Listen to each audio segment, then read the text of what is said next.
Are you ready to strengthen your core and pelvic floor without crunches or kegels? Hi, I'm Dr. Melissa, and today we are doing an all-standing core and pelvic floor routine. If you happen to have a pillow or a yoga block and then something to lean on, whether it's a stool, a chair, or a counter, go grab your mats and let's do this.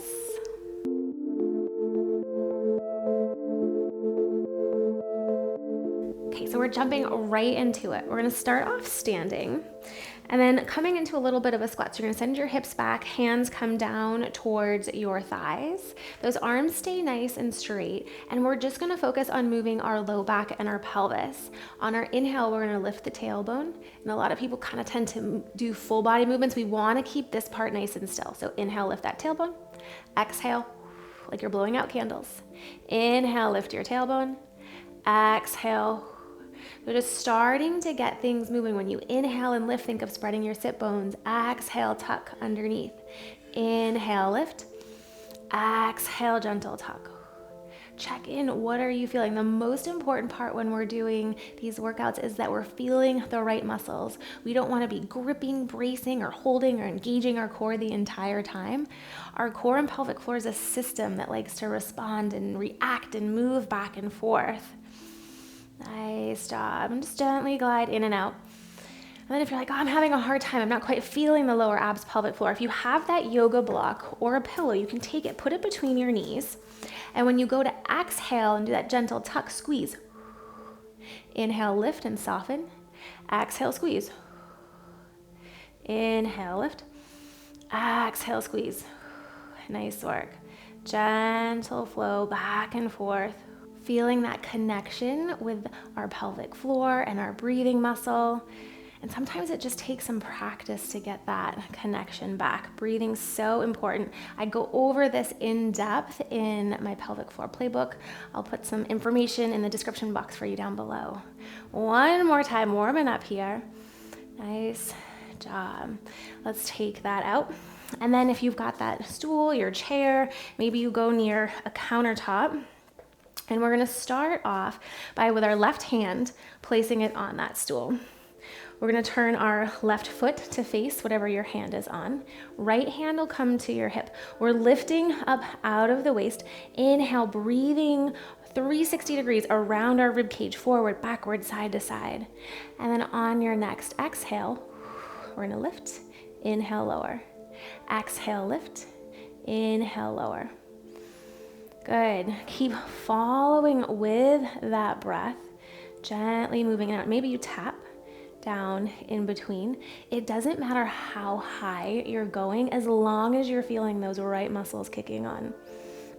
Think of really pressing that arm, left arm, into whatever you're standing on or pressing down into. Lift up out of that waist. Good. Use your breath. 3, 2, nice work. Last one. Lower that leg down. Now we're going to take this left foot and just gently turn your left foot in towards a little bit. Both hands will come down, and you'll take that right leg, reach the right leg back, and then back down. What we want to be careful of is that we're not arching too much from our back, that our glutes, our core, when we exhale, that gentle lifting, drawing up. We don't want to feel any pushing or bearing down.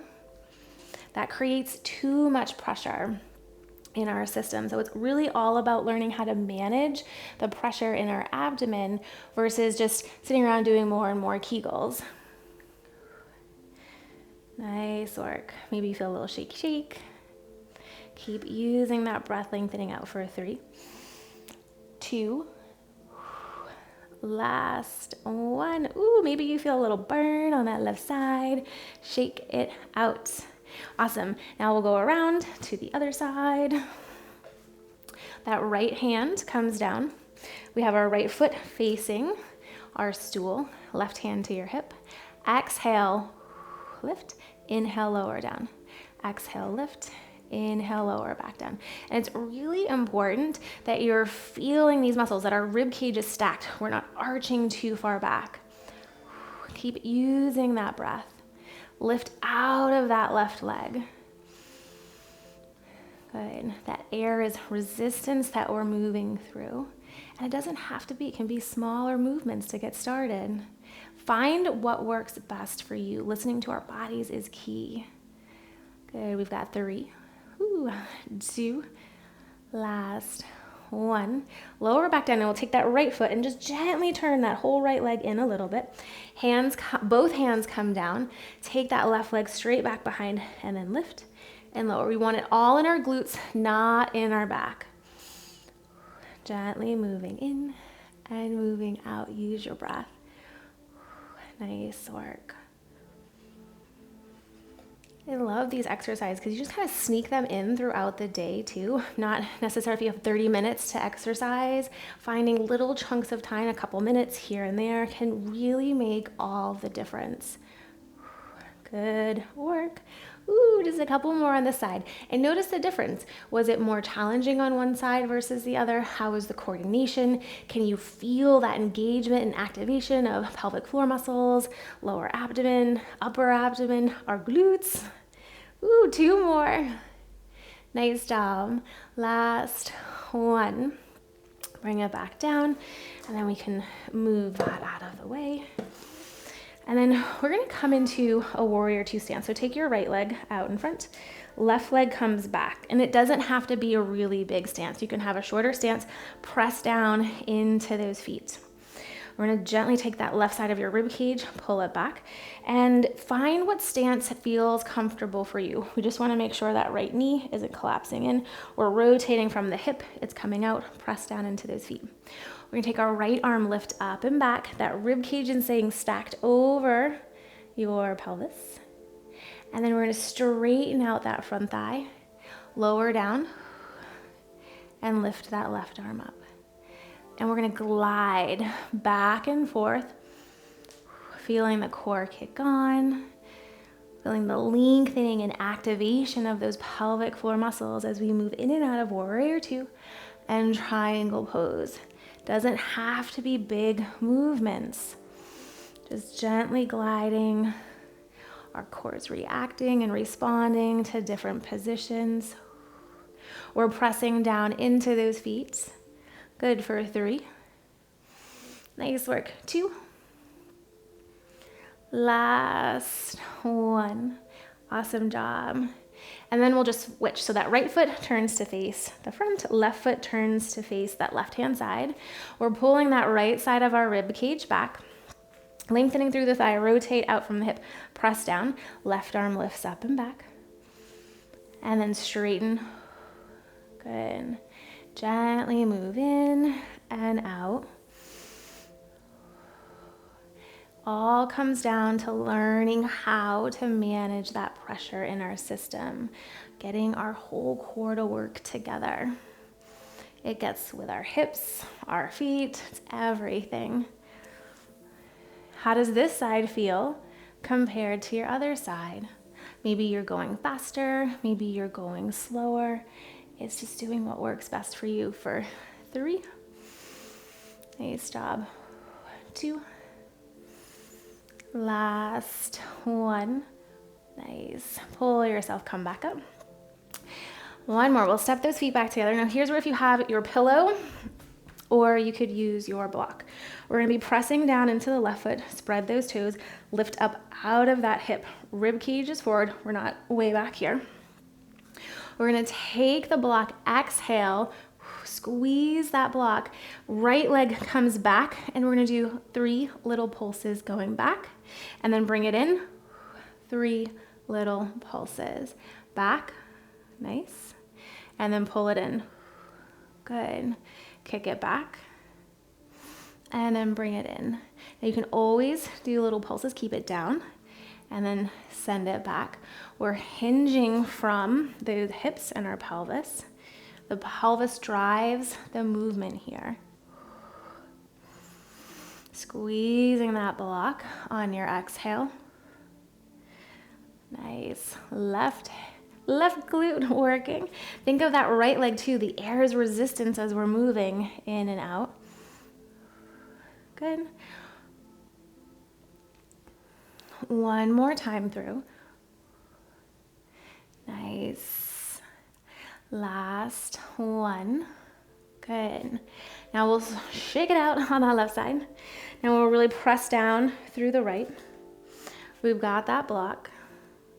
And here we go, bring it in. Kick it back. Gently moving in and out. How does one side feel compared to the other side? Good. No bulging, no pushing out. Just gently going back and forth. Sending that breath, that 360 degrees around. Good. One more time through after this one.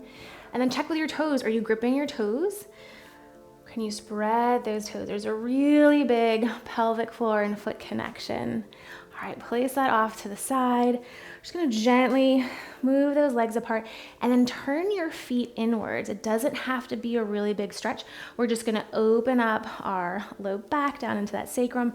Gently slide it forward and then kind of connect in with that breath. Let that head fall forward, gently sway from side to side. I'm just taking a minute to kind of release, open up. We worked out our glutes, our core, pelvic floor muscles. And now we're just relaxing, opening up. Nice, gentle breath in. Those feet turned in, you should feel a little bit more of an opening in that deep low back where our SI joint is. Good. Let's take one more breath in here. And bring those hands back to your thighs. Gently roll, pull yourself, come back up. Scoot those feet back in.